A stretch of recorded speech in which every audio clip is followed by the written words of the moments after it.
What is up, everyone? Welcome back to GrayDays TV, and today I'm going to be talking about the death of Botham Jean and the trial of the woman who killed him, Amber Guyger. And this video is going to be slightly different than the other videos on my channel just because this is a case that is actually ongoing. So I'm going to do my best to let you guys know all the information I think is necessary and get as up to date as I can on what's actually happened during the trial. In August of 2018, Botham Jean moved into Southside Falls apartment complex in Dallas, Texas. He was a middle child and grew up to be a man of faith. He grew up in the Church of Christ, led worship service at Harding University in Searcy, Arkansas, which he graduated from in 2016, and sang with the Good News Singers, a spiritual a cappella group on campus. He also worked for an accounting firm called PricewaterhouseCoopers. But on the night of September 6, 2018, at around 10 p.m., Bo's life was cut short when he was gunned down by a Dallas police officer named Amber Guyger in his home. Now, the former police officer, Amber Guyger, who was living in the apartment for about 2 months before the incident happened,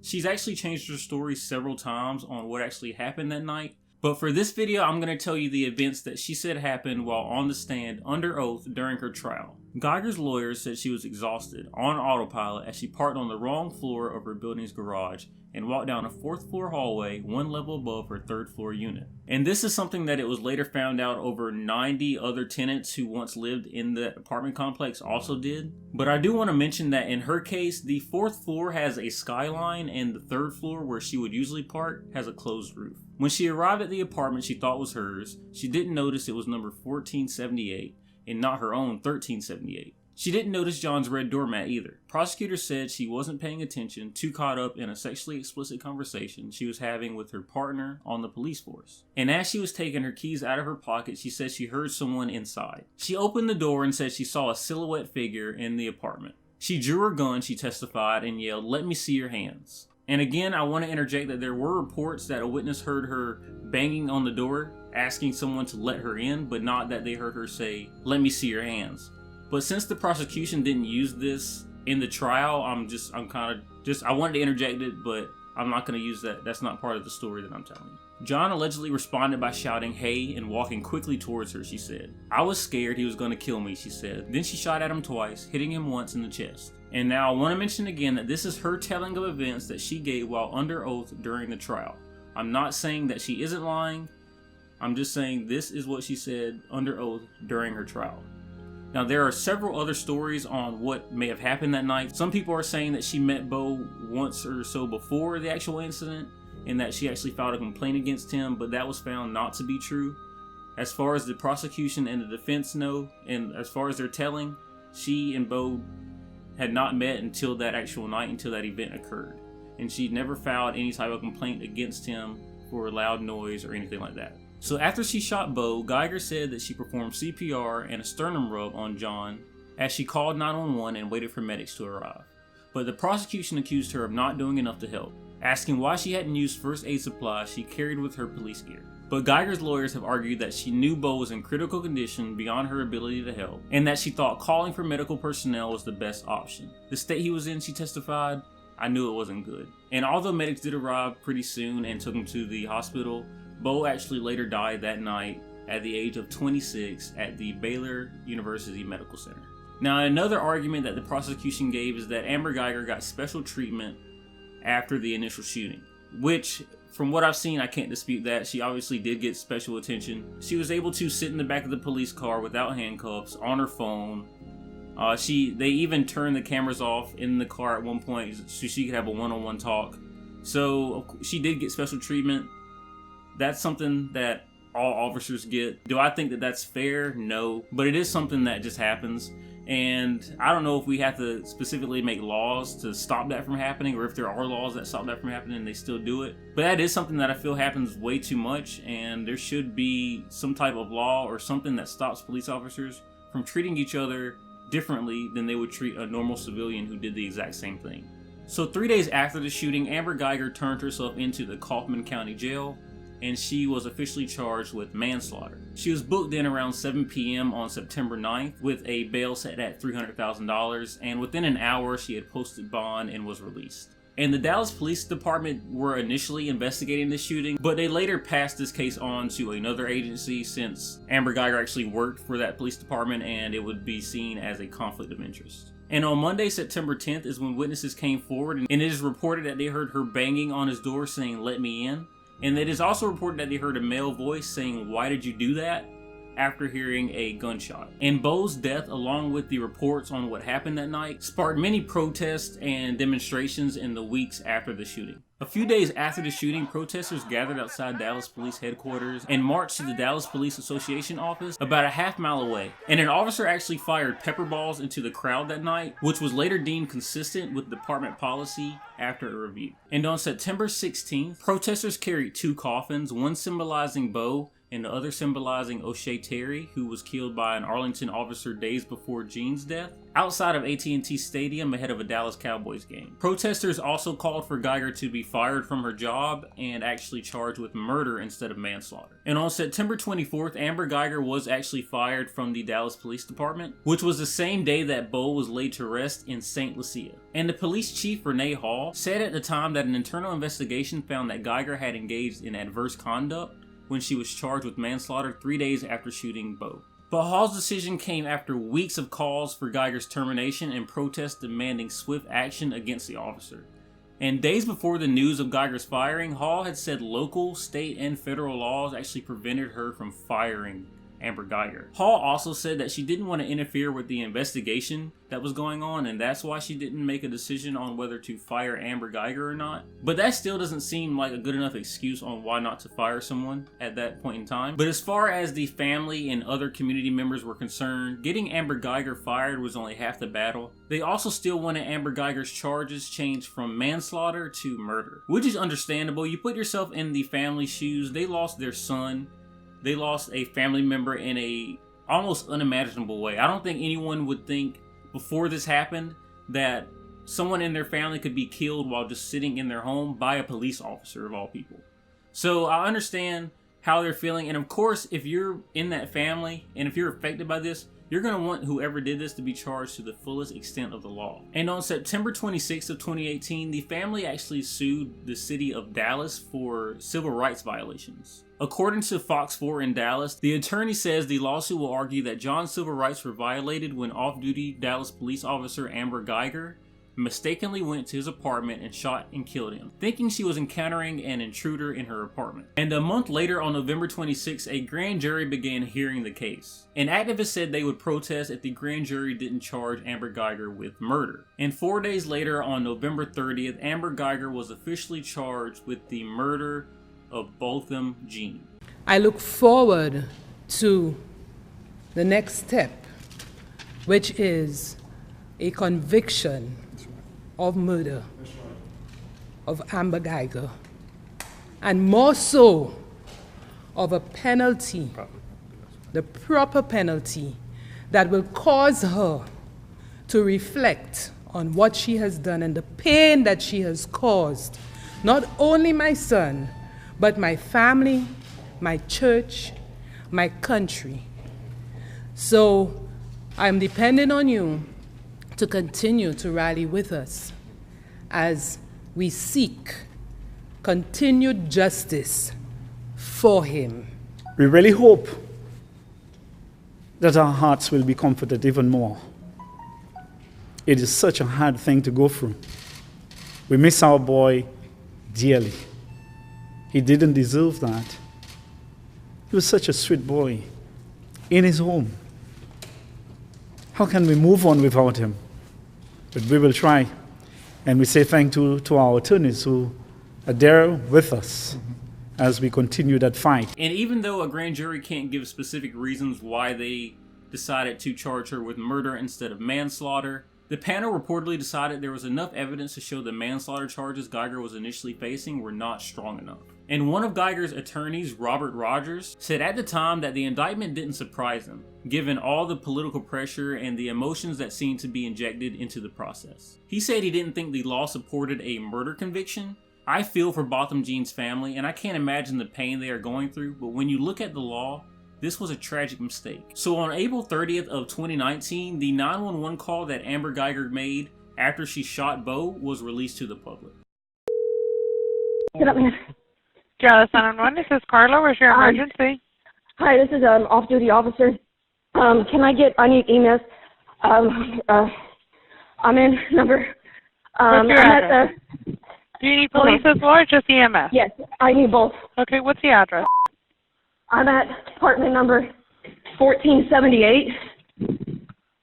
I'm in 1478. What's going on?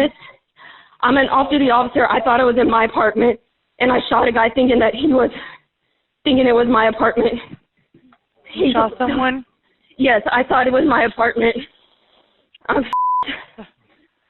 Oh my God. I'm sorry. Okay, and where are you at right now? I'm in. What do you mean? I'm inside the apartment with him. Hey, come on. What's your name? I'm Amber Guyger. I need to get me. I'm in.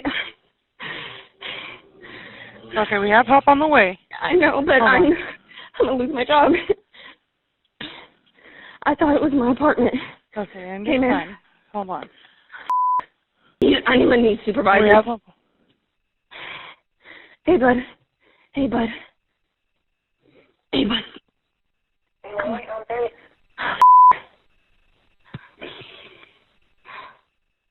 I thought it was my apartment.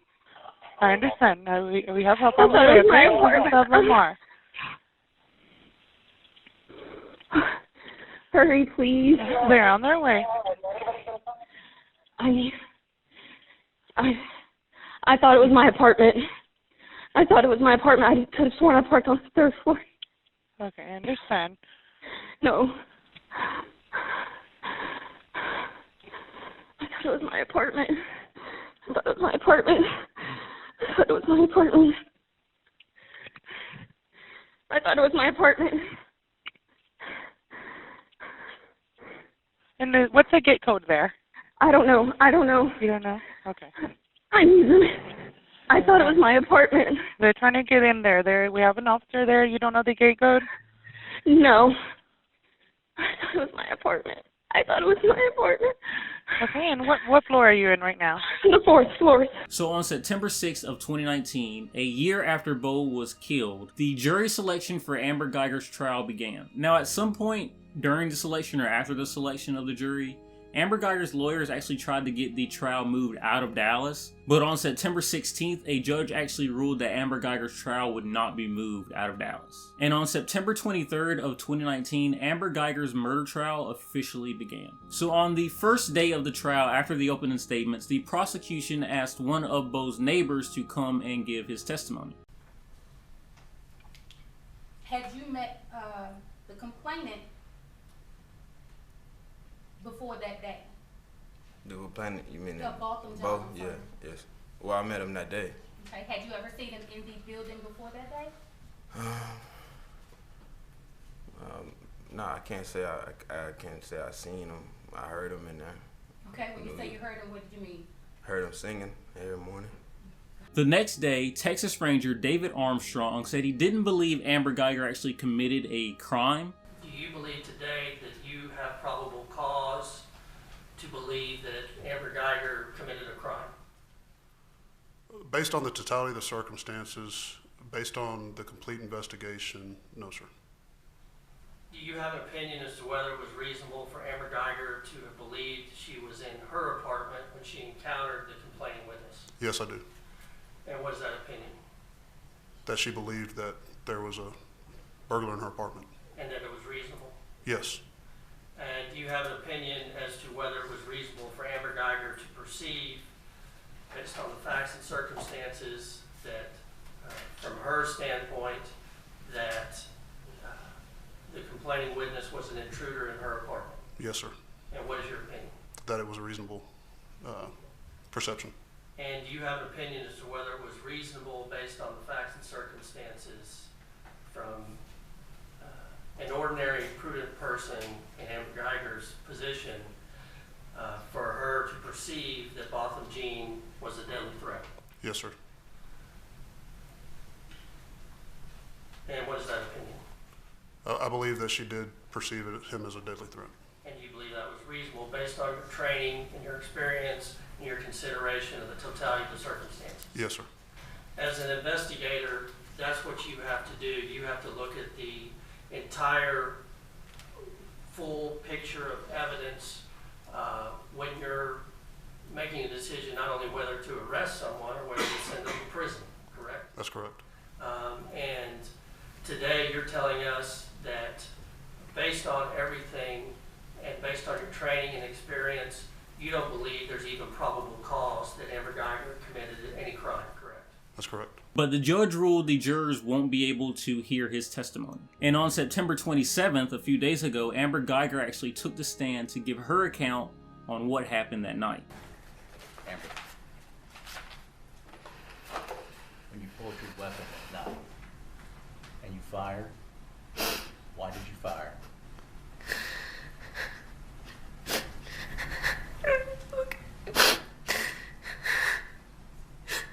I was scared. I was scared this person in the apartment was going to hurt me. And I'm so sorry. I'm sorry.